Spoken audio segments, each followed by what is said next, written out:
My story begins. In 1825, I was 10 years old. My father and mother were dead. I lived with my aunt and uncle, Mr. and Mrs. Reed. Their house was called Gateshead Hall. The house was in Yorkshire, in the north of England. My aunt and uncle Reed had 2 children, a boy, John, and a girl, Eliza. I liked my Uncle Reed, and he liked me. But in 1825, my uncle died. After that, I was very unhappy. My Aunt Reed did not like me, and John and Eliza were unkind to me. It was a cold, rainy day in December. All of us were in the house. I wanted to be alone. I wanted to read. I opened a book. Then I heard my cousin John's voice. "Jane! Jane Eyre! Where are you?" John shouted. He came into the room and he saw me. "Why are you reading my book?" he asked. "Give it to me." John took the book. He hit my head with it. I screamed. John hit me again. I pulled his hair and I kicked him. "Help! Help, Mama!" John shouted. "Jane Eyre is hurting me." Aunt Reed ran into the room. She pulled me away from John. "John hit me with a book," I said. "I hate him, and I hate you too." "You are a bad girl, Jane," my aunt said. "Why do you hate me?" "You don't like me," I replied. "John and Eliza are unkind to me. I want to leave Gateshead Hall." "You want to leave?" Aunt Reed said. "Where will you go? Your parents are dead. You cannot live alone." Aunt Reed thought for a moment. "My friend, Mr. Brocklehurst, is the owner of a school," she said. "I will send you to Mr. Brocklehurst's school." A few days later, Mr. Brocklehurst came to Gateshead Hall. He was a very tall man. His eyes were dark, and his face was cruel. "Jane Eyre," he said to me, "God does not like bad children. God punishes bad children, Jane Eyre." "God will punish John Reed," I replied. "John Reed hits me and he shouts at me." "That is not true. You are a liar, Jane Eyre," Mr. Brocklehurst said. "You must not tell lies, and you must not live here with your cousins. You will come to Lowood School. You will become a good girl." "I want to come to your school, sir," I said. "I want to leave this house." "Bad girls are punished at my school, Jane Eyre," Mr. Brocklehurst said. "The girls work very hard at Lowood." "I will work hard. I will be a good pupil, Mr. Brocklehurst," I said. 2 weeks later, I left Gateshead Hall. I went to Lowood School. Chapter 2. Lowood School. It was the month of January. I arrived at Lowood School at night. A servant took me up some stairs and into a big bedroom. There were many beds in the room. The girls in the beds were asleep. The servant took me to an empty bed. I put on my nightclothes and I got into bed. Soon, I was asleep too. I woke up very early. A loud bell was ringing. The bedroom was dark and cold. I watched the other girls. They washed in cold water and they dressed quickly. There was a plain brown dress next to my bed, and there was a pair of ugly, heavy shoes. I washed quickly. Then I put on my new clothes. I was very hungry. I followed the other girls down the stairs. We sat down at long tables in a large dining room. Our food was terrible. "The food is bad again," one of the girls said. "Stand up," a teacher shouted. "Don't talk." We stood up. We did not speak. We walked into a big schoolroom and we sat down. There were about 80 girls in the schoolroom, and there were 4 classes. The oldest girls were in the 4th class. I was in the 1st class. 4 teachers came into the room and we began our lessons. The lessons were not interesting. First, we read some pages in a book. Then our teacher asked us questions about those pages. After 4 hours, we went outside. It was very cold. Very soon, a bell rang. Lessons started again. 3 weeks passed. One afternoon, the head teacher came into the schoolroom. The head teacher's name was Miss Temple. Mr. Brocklehurst was with her. We all stood up. I stood behind an older girl. I did not want Mr. Brocklehurst to see me. Mr. Brocklehurst walked slowly round the room. Everybody was very quiet. And then I dropped my book. Mr. Brocklehurst stopped walking. He looked at me. "Ah, the new girl," he said. "Come here, Jane Eyre." Then he pointed at 2 of the older girls. "You 2 girls, put Jane Eyre on that high chair," he said. "Look at Jane Eyre, everybody," Mr. Brocklehurst said. "This child is bad. She is a liar. She will be punished. Miss Temple, teachers, girls, do not talk to this child." Then he spoke to me again. "Jane Eyre, you must stand on that chair for 2 hours," he said.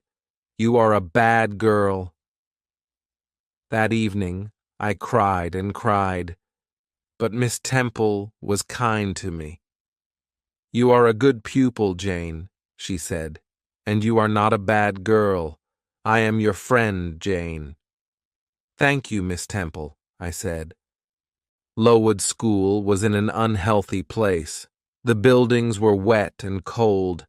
Mr. Brocklehurst owned the school. He was a rich man, but he did not buy warm clothes for us, and he did not buy good food for us. Everybody hated him. In the spring, many of the girls became sick. Some of them left the school. They never came back. Many of the girls died. That spring was a terrible time. We had no lessons. Miss Temple and the other teachers took care of the sick pupils. Mr. Brocklehurst had to buy better food for us, and he had to buy warm clothes for us. Mr. Brocklehurst never came to the school. The next year, Lowood School moved to a better place. It was a healthier place. There were new schoolrooms, new bedrooms, and a new dining room. The new buildings were bright and clean. The teachers were happy. After that, I was happy at Lowood School too. I was a pupil at Lowood School for 6 years. Then I became a teacher. I was a teacher at the school for 2 years, but I never returned to Gateshead Hall, and the Reeds never wrote to me. Chapter 3. Thornfield Hall. In 1833, I was 18 years old. In the summer, Miss Temple left Lowood School. She got married. I wanted to leave Lowood too. I wanted a new life. I will be a governess, I thought. I put an advertisement in a newspaper. I had a reply to my advertisement. The reply was from Mr. Fairfax of Thornfield Hall, near Millcote. Millcote was about 70 miles from Lowood School. Mr. Fairfax wanted a governess for a little girl. I wrote to Mr. Fairfax immediately. I was going to be a governess at Thornfield Hall. I traveled to Millcote in a coach. At Millcote, a servant met me. He took me to Thornfield Hall. At Thornfield Hall, another servant opened the door. She was smiling. She took me into a small, warm room. A lady was in the room. She was sitting by the fire. "Are you Mr. Fairfax?" I asked her. "Yes, my dear," she said. "And you are Miss Eyre. Are you cold? Sit by the fire, Miss Eyre. A servant will bring you some food." "Mr. Fairfax is very kind," I said to myself. "I will be happy here." "Will I see Miss Fairfax tonight?" I asked. Mr. Fairfax looked at me. She smiled. "Miss Fairfax? No, no," she said. "Your pupil's name is not Miss Fairfax. Your pupil is Adele Varens. Adele's mother was a Frenchwoman. Adele is Mr. Rochester's ward. He takes care of her." "Mr. Rochester? Who is Mr. Rochester?" I asked. "Mr. Edward Rochester is the owner of Thornfield Hall," Mr. Fairfax said. "I am his housekeeper. I take care of Thornfield Hall. Mr. Rochester is not here now. He does not like this house. He is often away from home." I was very tired. Mr. Fairfax took me up the wide stairs. She took me to my room. I went to bed immediately, and I slept well. The next morning I woke early. The sun was shining. I put on a plain black dress. I opened my bedroom door. I walked along a corridor and down the wide stairs. I walked out into the sunny garden. I turned and I looked up at my new home. Thornfield Hall was a beautiful house with many large windows. The garden was beautiful too. After a few minutes, Mr. Fairfax came into the garden. She spoke to me. "Good morning, Miss Eyre," she said. "You have woken early. Miss Adele is here. After breakfast, you must take her to the schoolroom. She must begin her lessons." A pretty little girl walked towards me. She was about 8 years old. She spoke to me in French, and I replied in French. After breakfast, I took Adele to the schoolroom. We worked all morning. Adele enjoyed her lessons, and I was happy. In the afternoon, Mr. Fairfax took me into all the rooms of Thornfield Hall. We looked at the paintings and at the beautiful furniture. We walked along the corridors. "Come up onto the roof, Miss Eyre," Mr. Fairfax said. "You will see the beautiful countryside around Thornfield Hall." We walked up many stairs. At last, we were at the top of the house. We walked along the top corridor. Mr. Fairfax opened a small door, and we walked onto the roof. "Look, Miss Eyre," Mr. Fairfax said. "You can see for many miles." We stood on the roof for a few minutes, then we went back into the house. We walked carefully towards the stairs. The top corridor was narrow and dark. Suddenly, I heard a strange laugh. "Who is that, Mr. Fairfax?" I asked. Mr. Fairfax did not reply. She knocked on a door. "Grace," she said. The door opened. Behind the door was a small room. A servant was standing at the door. "Be quiet, Grace, please," Mr. Fairfax said. The woman looked at Mr. Fairfax. Then she closed the door. "That was Grace Poole," Mr. Fairfax said. "She works up here. Sometimes she laughs and talks with the other servants. Don't worry about Grace. Please come downstairs now, Miss Eyre." Chapter 4. Mr. Rochester. 3 months passed. I had not met the owner of Thornfield Hall. Mr. Rochester had not come home. One January afternoon I went out and I walked towards the road. I was going to the village of Hay. I was going to post a letter in the village. Hay was 2 miles from Thornfield Hall. The day was fine, but it was very cold. I walked quickly, and soon I was near the village. Suddenly, a big black and white dog ran past me. A moment later, a man on a black horse followed the dog. Then I heard an angry shout. The dog ran past me again. It was barking loudly.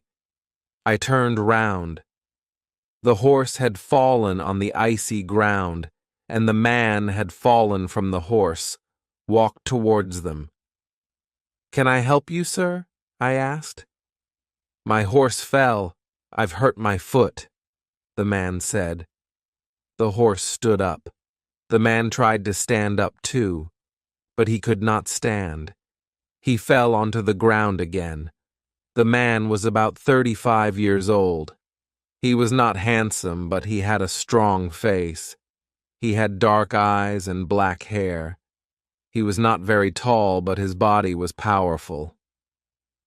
"I'll bring somebody from Thornfield Hall," I said. "Do you live at Thornfield?" the man asked. "I am the governess," I replied. "Ah, yes, the governess," the man said. "Help me, please." The man stood up very slowly, and he put his hand on my shoulder. He walked slowly towards his horse. I helped him. He pulled himself onto the horse. "Thank you." "Now go home quickly," the man said, and he rode away. I walked on to the village and I posted my letter. Then I returned to Thornfield Hall. Bright lights were shining in the big house. I went inside. A big black and white dog walked towards me. It came from the dining room. I had seen the dog before. "Whose dog is that?" I asked a servant. "It's Mr. Rochester's dog," the servant replied. "Mr. Rochester has come home, but he has hurt his foot. His horse fell on some ice." I smiled. The owner of Thornfield Hall had returned, but I did not see Mr. Rochester again that day. I saw Mr. Rochester the next day. He sent for me in the evening. I put on a clean dress. I brushed my hair carefully. Mr. Rochester was in the large sitting room. He was sitting in a big chair. His right foot was on a small chair. Misters Fairfax and Adele were sitting with him. "Sit by the fire, Miss Eyre," he said. "Where have you come from?" "From Lowood School," I replied. "I was there for 8 years." "8 years," Mr. Rochester said. "That is a long time. Who are your parents?" "I have no parents, sir," I answered. "They are dead." "But where is your home, Miss Eyre?" Mr. Rochester asked. "I have no home, sir. I have no family," I said. "Why did you come to Thornfield Hall?" Mr. Rochester asked. "I wanted to leave Lowood, sir," I replied. "I put an advertisement in a newspaper. Misters Fairfax replied to my advertisement." "Yes, I did," Misters Fairfax said. "Miss Eyre is a good teacher, Mr. Rochester." Mr. Rochester smiled for the first time. "You are very young, Miss Eyre," he said. "I am 18, sir," I replied. Mr. Rochester smiled again. He did not ask me more questions. After that evening I did not see Mr. Rochester for a few days. Then, one night, he sent for me again. "Sit near me, Miss Eyre," he said. "Misters Fairfax will talk to Adele." I sat down quietly, but I did not speak. The fire was very bright. I saw Mr. Rochester's face clearly. I saw his large, dark eyes. He was smiling. He was happy. After a minute, Mr. Rochester spoke. "Miss Eyre," he said, "you are looking at me very carefully. Am I a handsome man?" "No, sir," I said. "You speak the truth, Miss Eyre," Mr. Rochester said. "Look at me again. Am I a kind man? No, sir, one said again. You are smiling now, but you are not always kind. That is true, Mr. Rochester replied. I have had a difficult life. I have met bad people. I have been a bad person myself. Now Thornfield Hall is my home. But I hate this house. You are very young, Miss Eyre. You cannot understand me. You are right. I don't understand you, sir, I said. I stood up. Where are you going? Mr. Rochester asked. It is late. Adele must go to bed, I said. Are you frightened of me, Miss Eyre? Mr. Rochester asked. No, sir, I replied. But you say strange things, sir. Mr. Rochester smiled. Take Adele to her bedroom now, Miss Eyre, he said. We will talk again tomorrow. After that night, we talked together many times. Mr. Rochester was an interesting man, but he was a strange man, too. I often thought about him. Why does Mr. Rochester hate Thornfield? I asked myself. Thornfield Hall is a beautiful place, but Mr. Rochester is not happy. Chapter 5. Fire. It was March. One night I was in bed, but I was not asleep. The house was quiet. Suddenly I heard a sound in the corridor outside my room. Who's there? I said. Nobody answered. Then I heard a strange laugh. I got out of my bed and I went quietly to the door. I listened. I heard another sound. Somebody was walking up the stairs to the top corridor. Then I heard somebody close a door. Was that Grace Poole? I said to myself. Yes, it was Grace. Why was she laughing? And why is she walking in the house at night? Is she mad? I must tell Mistress Fairfax about this. One will speak to her now. I put on some clothes and I opened the door. There was a candle on the floor outside my room. The candle was burning. There was thick smoke in the corridor. I went into the corridor. I looked around me. The door of Mr. Rochester's bedroom was open, and the smoke was coming from Mr. Rochester's room. I ran into the room. Wake up, sir. What happened, Jane? There was a fire, sir. Grace Poole tried to kill you. I sat in a chair by the window. Time passed. At last, Mr. Rochester returned. Please don't worry, Jane, he said. Grace Poole is a strange woman, but she won't hurt anybody tonight. I stood up. Good night, sir, I said. Mr. Rochester held my hand. He looked at me, and he smiled. Thank you, my dear friend, he said. You saved my life tonight, Jane. Good night, sir, I said again. I went back to my bed. I was very tired, but at first I could not sleep. Suddenly I understood something. I loved Mr. Rochester. He had smiled at me. He had held my hand. Did he love me? I did not know. But I thought about Mr. Rochester for a long time. I did not see Mr. Rochester the next day. He did not send for me. In the evening, I went down to Mrs. Fairfax's sitting room. The housekeeper was looking out of the window. The weather has been good today, Mrs. Fairfax said. Mr. Rochester had a good day for his journey. His journey? Where has he gone? I asked. I was surprised. He has gone to Ingram Park, Mrs. Fairfax replied. Mr. Rochester will stay there for a week or more. He has many friends. All his friends will be at Ingram Park this week. Will there be any ladies at Ingram Park? One asked. Yes, Mr. Fairfax said. There will be many ladies there. Miss Blanche Ingram will be there. Mr. Rochester has known her for many years. Is Miss Ingram beautiful? I asked. She is very beautiful, Mr. Fairfax said.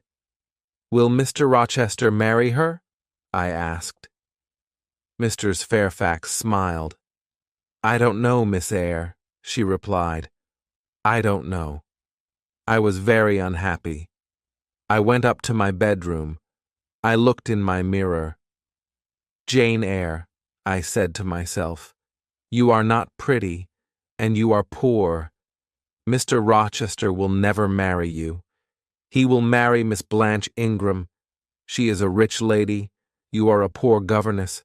Forget Mr. Rochester, Jane Eyre. Forget him. Chapter 6. Guests at Thornfield Hall. 2 weeks later, a letter arrived for Mr. Fairfax. Mr. Rochester will return on Thursday, Mr. Fairfax said. Some of his friends will come here with him. There will be many guests at Thornfield Hall. On Thursday evening, Mr. Fairfax, Adele, and I were in Adele's bedroom.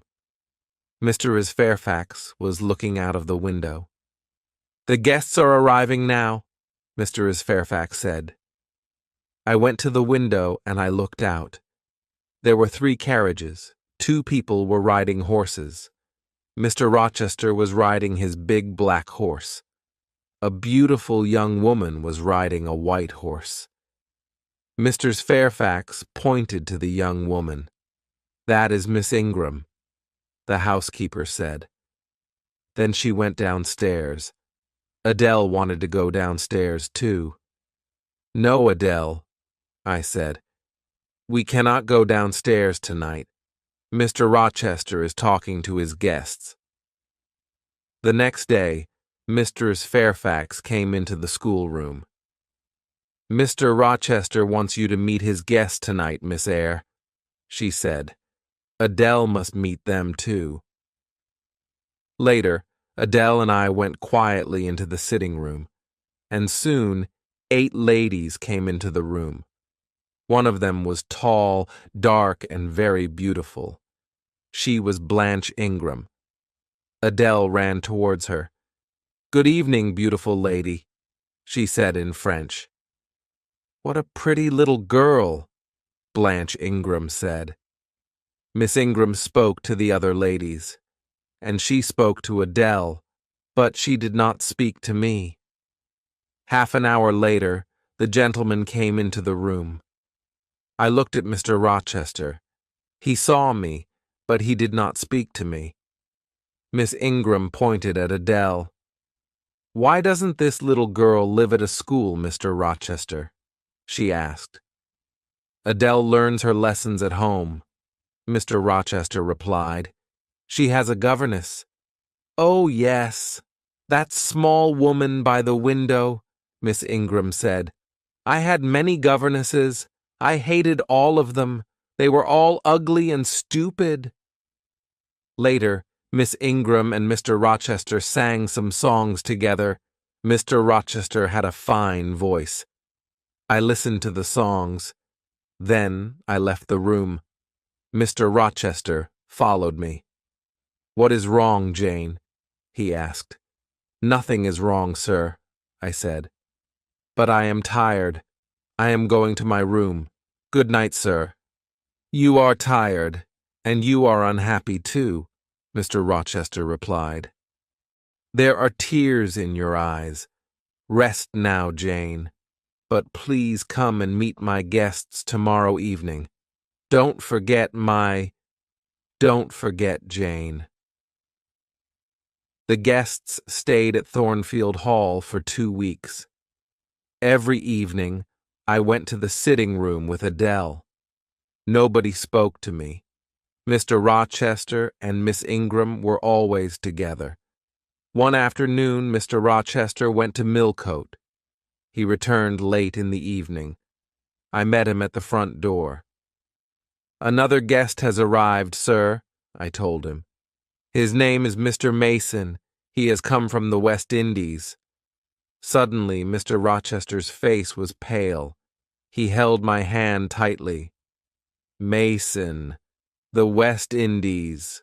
Mason," he said. "Are you ill, sir?" I asked. "Jane, my little friend, I've had a shock," he said. "Bring me a glass of wine, please." I went quickly to the dining room. I returned with a glass of wine, and I gave it to Mr. Rochester. "What are my guests doing?" he asked. "They are eating and laughing, sir," I replied. "Mr. Mason is talking to the other guests."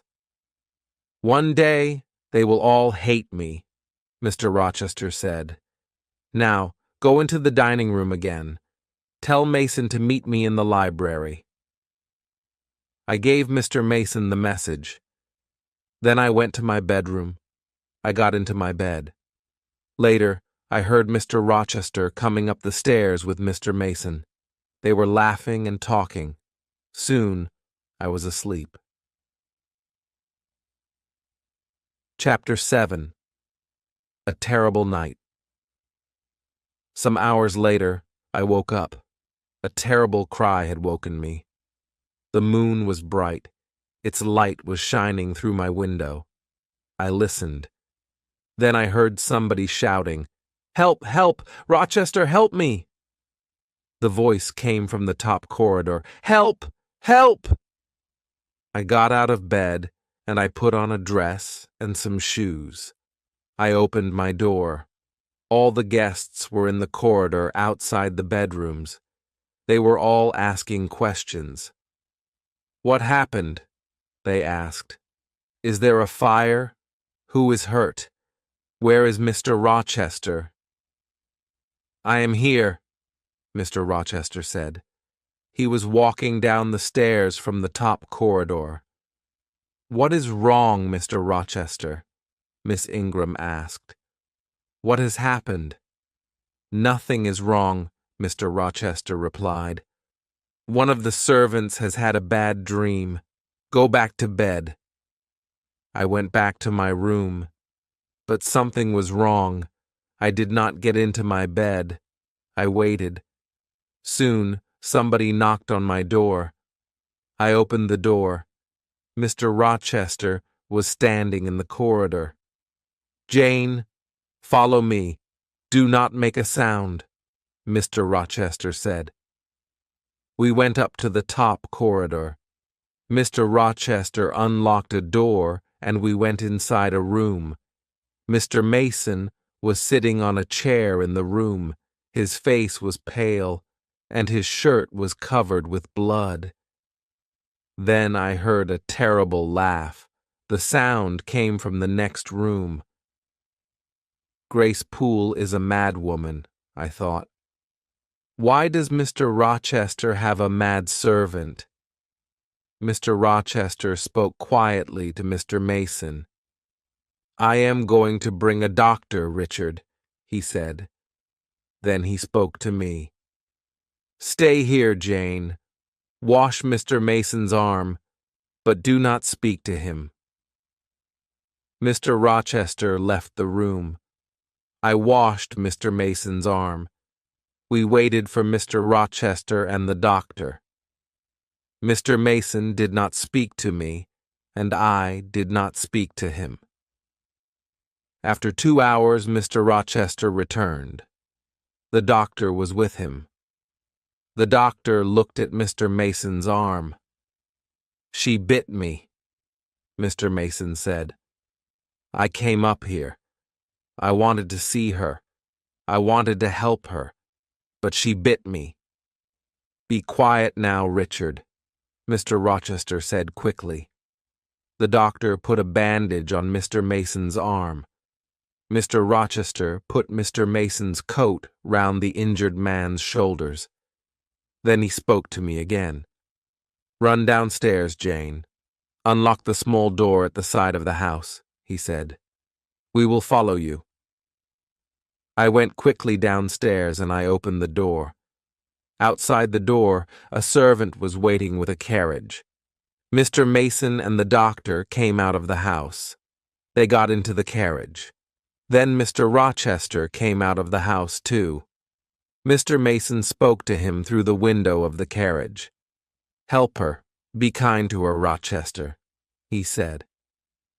Yes, I will, Mason, Mr. Rochester said. The servant drove the carriage away. Will you walk in the garden with me, Jane? Mr. Rochester asked. I do not want to sleep now. Yes, I will, sir, I said. Soon it was morning. The birds were beginning to sing. The flowers had a sweet smell. It has been a strange night, Jane, Mr. Rochester said. Were you frightened? I am frightened of Grace Poole, I said. She will hurt you one day. I am stronger than she is. She will not hurt me, Mr. Rochester said. He looked at me for a few moments. Are you my friend, Jane? He asked me. Yes, sir. I will be your friend forever, one replied. Thank you, my dear, Mr. Rochester said. I have made mistakes. Now, I want to be happy. That is not wrong, is it, Jane? He stopped speaking for a minute. Then he said, Go into the house. I'll talk to you tomorrow. But the next day, I had a letter from Gateshead Hall, my Aunt Reed's house. The letter was from my cousin Eliza. I started the journey to my Aunt Reed's house immediately. I arrived there the next day. My Aunt Reed was very, very ill. She could not move, and she did not speak to me. I wanted to return to Thornfield Hall. I wanted to see Mr. Rochester. But Eliza wanted me to stay at Gateshead Hall. After 3 weeks, my aunt spoke to me at last. She spoke very slowly. Are you Jane Eyre? She asked. Yes, Aunt Reed. I am Jane Eyre, I replied. There is a letter for you, Aunt Reed said. It is in my desk. Call Eliza, please. She will get the letter. Eliza came into the room. She opened the desk, and she gave me a letter. Read the letter, Jane, my aunt said. The letter had come from Madeira, but it was 3 years old. I answered that letter, Aunt Reed said. I hated you, Jane. I did not want you to have your uncle's money. I wrote to John Eyre. I wrote, Jane Eyre is dead. She died at Lowood School. I am sorry, Jane, I was wrong. Mr. Reed died that night. I left Gateshead Hall a few days later. I took my uncle's letter with me. Mr. Rochester met me at Thornfield Hall. Welcome back to my house, he said. This is your home, Jane. Thank you, sir, I said. I am very happy here. Mr. Rochester's guests had left. No other visitors came to Thornfield Hall. Every day Mr. Rochester and I talked together, and every day I loved him more. Chapter 8. In the Garden. In June the weather was hot. One evening I walked into the garden. Mr. Rochester was there too. Do you like this house, Jane? He asked. Yes, sir, I replied. Soon Adele will go to live at a school, Jane, he said. Then I will not want a governess here. Will you be sad then, Jane? Will you leave Thornfield Hall? Leave? I said quickly. Must I leave Thornfield? My dear. Mr. Rochester stopped. He was silent for a moment. Then he said, I am going to be married soon. Oh, sir, I said. Then I must go far away from Thornfield, far away from you, sir. I started to cry. I will always remember you, Jane, Mr. Rochester said. Will you forget me? No, sir, I replied. I will never forget you. I don't want to leave Thornfield, sir. Don't want to leave you. Don't leave, Jane, Mr. Rochester said. Stay here. He smiled at me. I must not stay here, sir, I said. You are going to marry Miss Ingram. I am poor. I do not have a pretty face, but I have a heart. It is a loving heart, sir. Jane, I am not going to marry Miss Ingram, Mr. Rochester said. She is rich. She is beautiful. You are poor. You are not beautiful. But I want to marry you. Will you marry me, Jane? For a moment I could not speak. At last I asked, Do you love me, sir? I do, he replied. Then, sir, I will marry you, I said, and Mr. Rochester kissed me. My dearest Jane, he said, nothing can stop our marriage now. We will be married in a month, Jane. We kissed again. Then I said good night, and I went into the house. I went upstairs to my room. Later, I remembered my Uncle John Eyre's letter. I will write to him in Madeira, I said to myself. I will tell him about my marriage to Mr. Rochester. I am very happy. My uncle will be happy too. 4 weeks passed. Mr. Rochester was going to buy me many beautiful things. He was going to give me many presents, but I did not want these things. No, Edward, I said. I am not beautiful. I don't want beautiful things. I want you, Edward. It was the month of July. 2 days before our wedding day, Mr. Rochester went away. I will return tomorrow, he said. I love you, Jane. That night, I went to my bedroom early. My wedding dress and my wedding veil were in my room. I looked at them. In 2 days, I will be Jane Rochester, I said to myself. Then I went to bed. But I did not sleep well. The next day, Mr. Rochester returned. He looked at me carefully. What is wrong, Jane? He asked. Your face is pale. Are you frightened? I had a very strange dream last night, I said.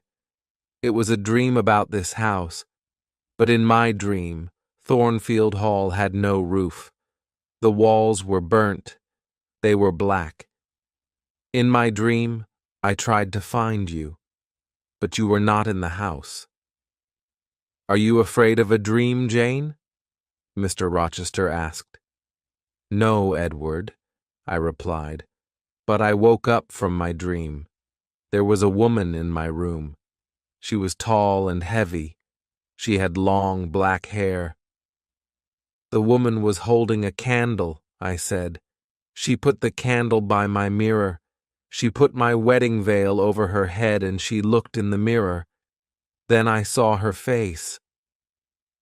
It was a strange, terrible face, Edward, I said. Suddenly, the woman tore my veil into 2 pieces. She threw the pieces on the floor. What happened next? Mr. Rochester asked. The woman held her candle near my face, I replied. She looked at me and she laughed. Then she went away. This happened in your dream, Jane, Mr. Rochester said. It did not happen in my dream, Edward, I said. This morning my wedding veil was on the floor of my room. It was torn. It was in 2 pieces. But the woman did not hurt you, Jane, Mr. Rochester said. Sleep in Adele's room tonight, my dear. You will have no more bad dreams. Chapter 9. Mr. Rochester's Wife. It was our wedding day. We were going to be married in a church near Thornfield Hall. After the marriage, we were going to travel to London. I got up early.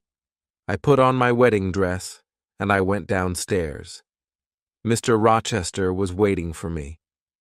At 8 o'clock, we walked together to the church. The clergyman was standing by the door of the church. There were 2 other people inside the church, 2 men.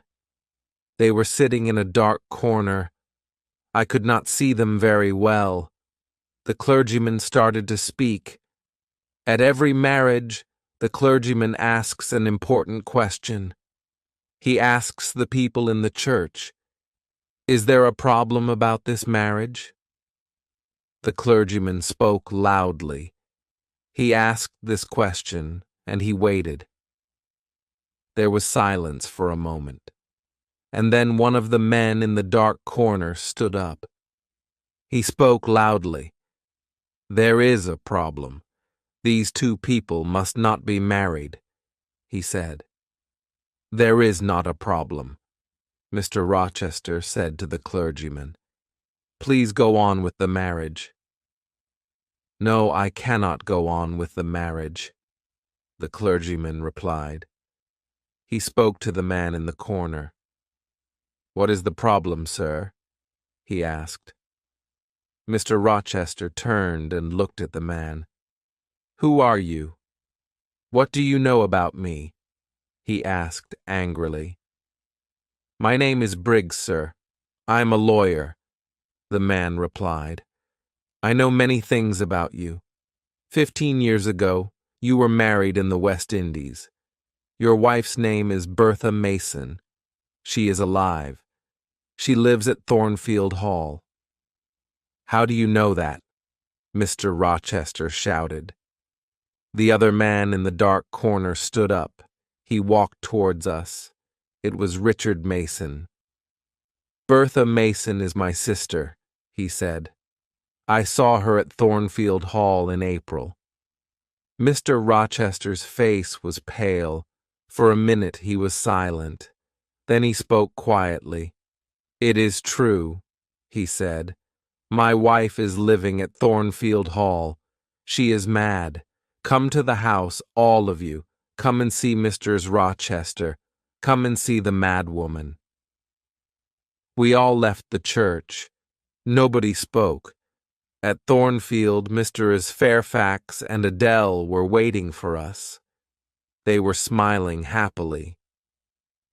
"Nobody will be happy today," Mr. Rochester said. "We are not married." Briggs, Mr. Mason, the clergyman, and I followed Mr. Rochester. We followed him up the stairs. He took us to the top corridor. He unlocked a door, and we went into a small room. I had seen this room before.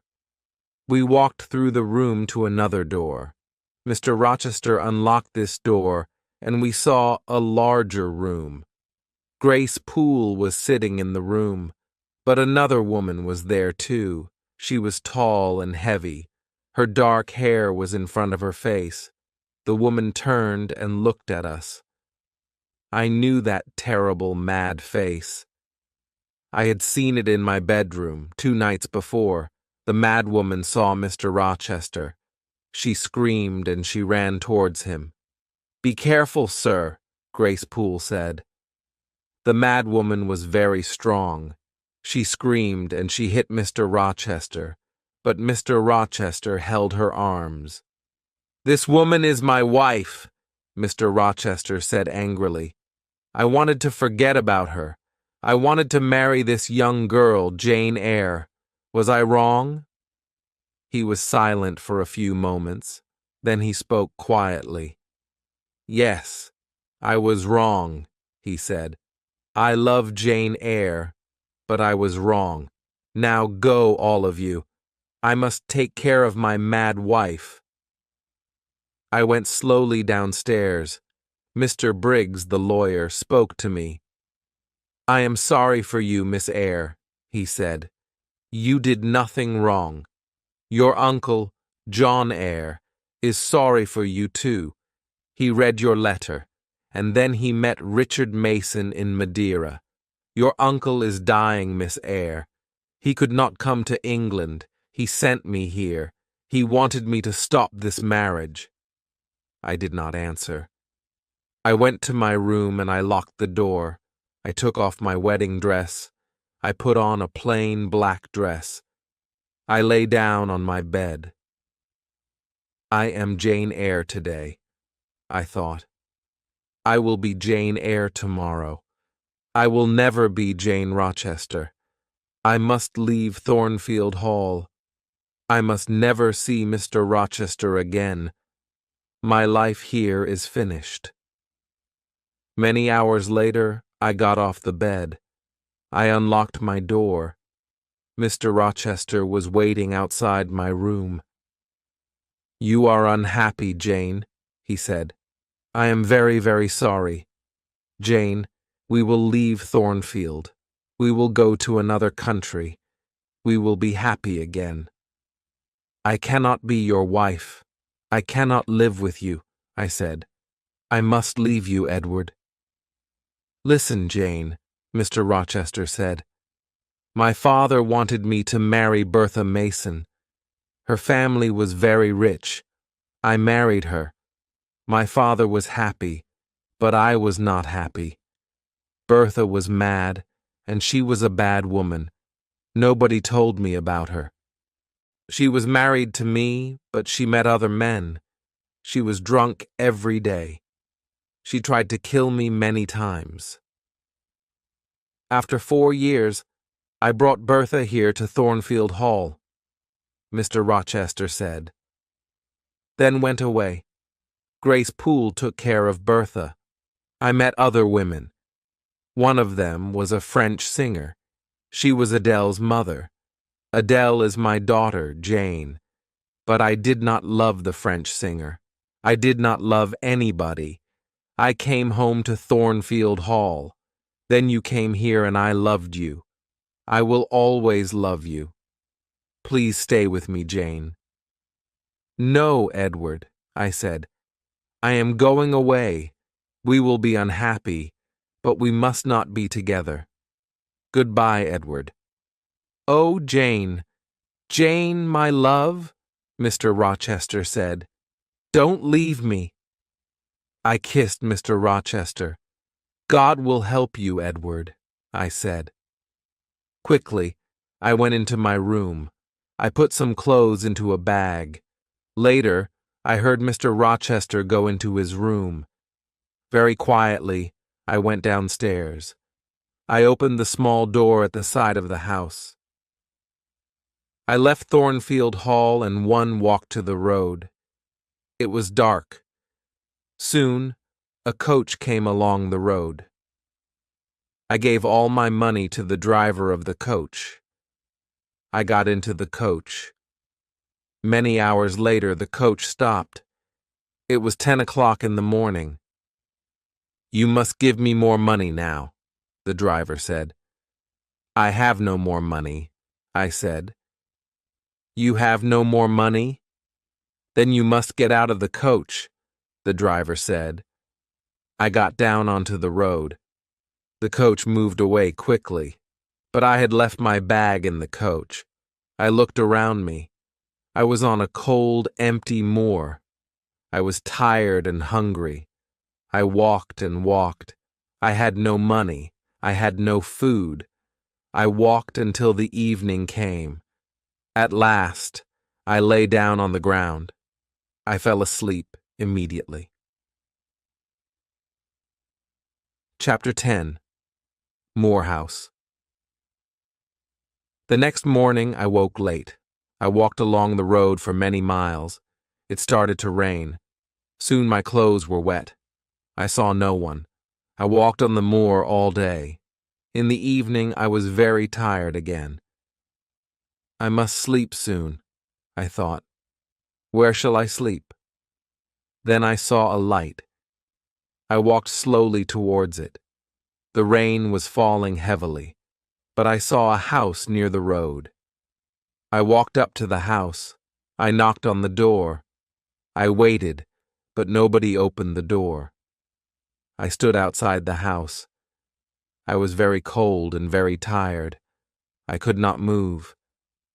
I am going to die here, I said. Then I heard a young man's voice. The man was standing behind me. No, you will not die at Moore House, the man said. Then he unlocked the door of the house. He took me into the house. He took me into a warm sitting room. Please sit down, he said. Two pretty young women came into the room. Give this poor woman some food, Diana, the young man said.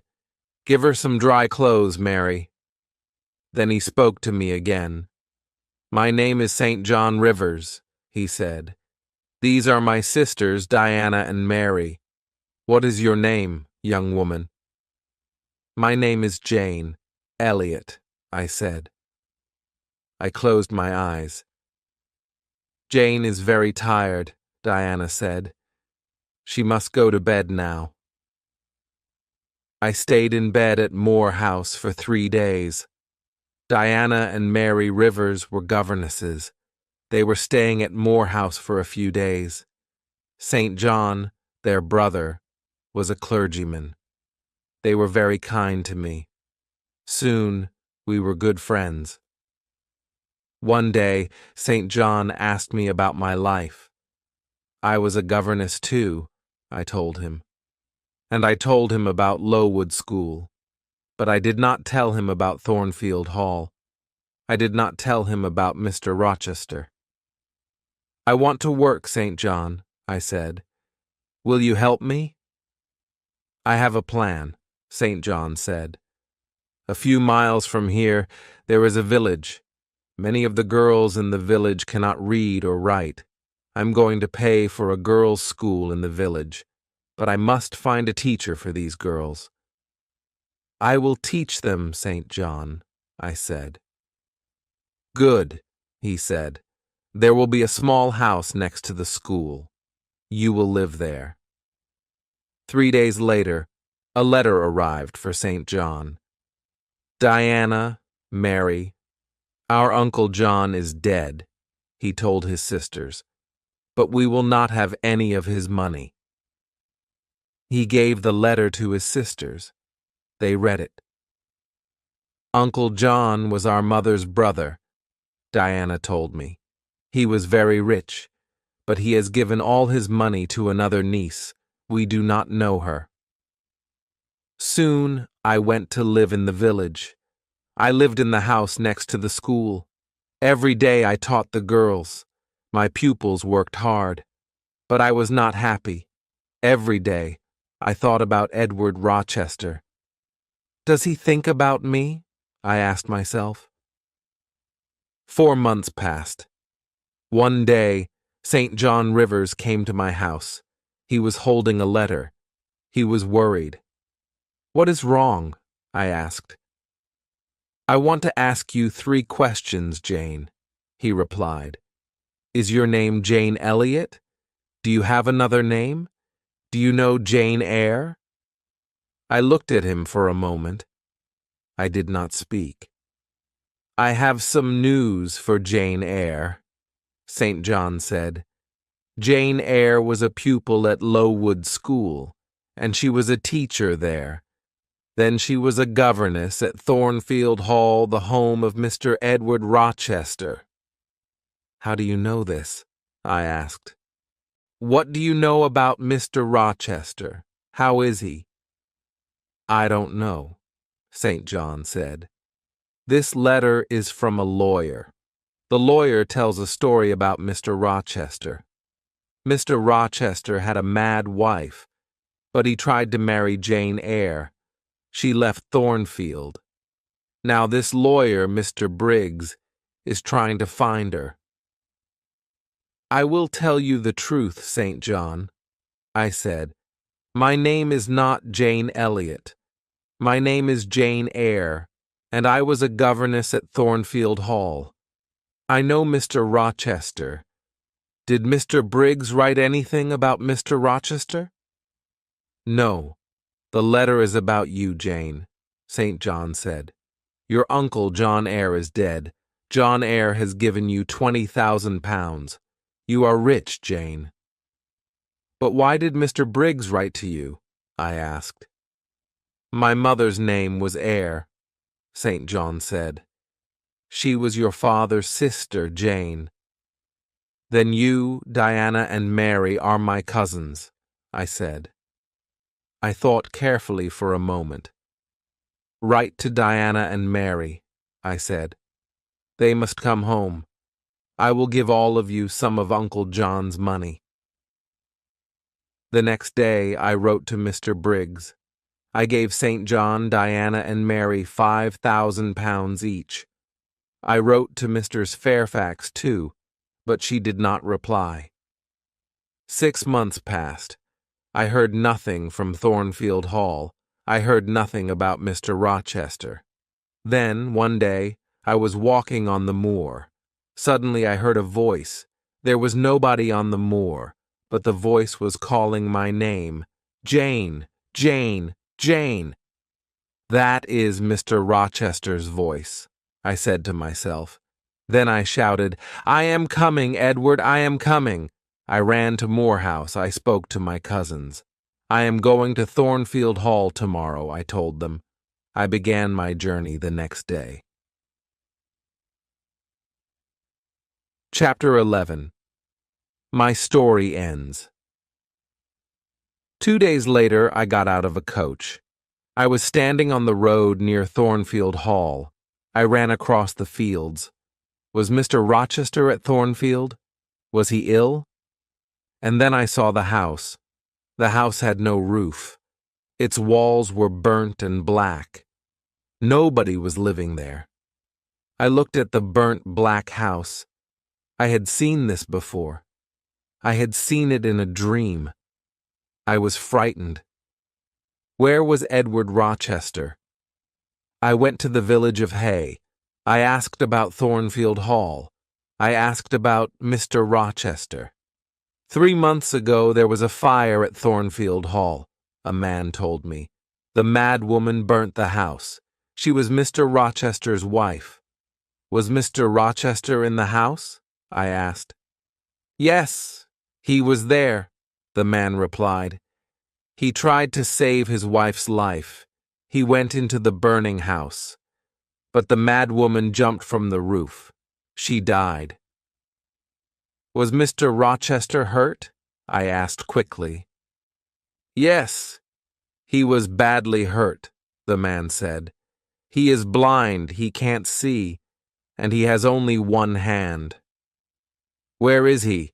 One asked. Where is he? He is living at Ferndean.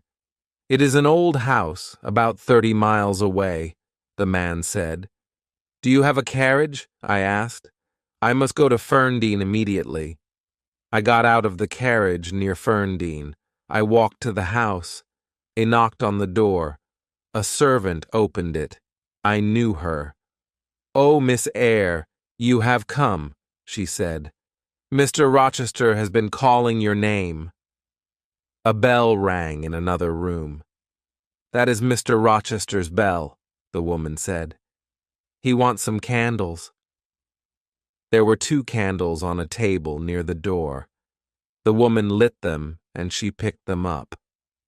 Mr. Rochester is blind, but he always burns candles in his room in the evenings, she said.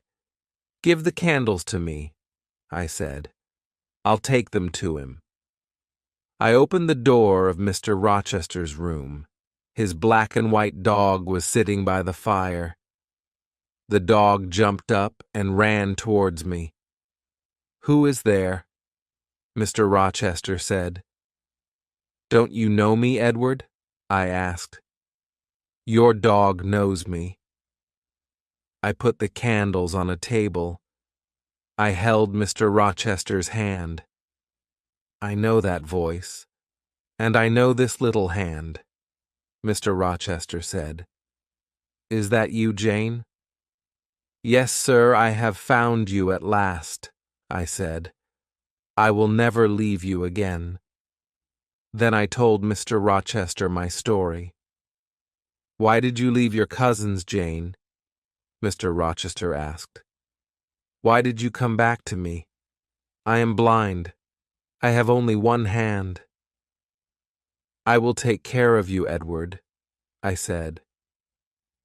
"But I don't want a servant," Mr. Rochester replied. "I want a wife." "You will have a wife, Edward," I said. "I will be your wife. I will marry you. I loved you very much at Thornfield Hall. Now I love you more." Mr. Rochester and I got married. After a time, his eyes were better. He could see a little. He saw the face of our first child. My dear Edward and I are very happy. The end.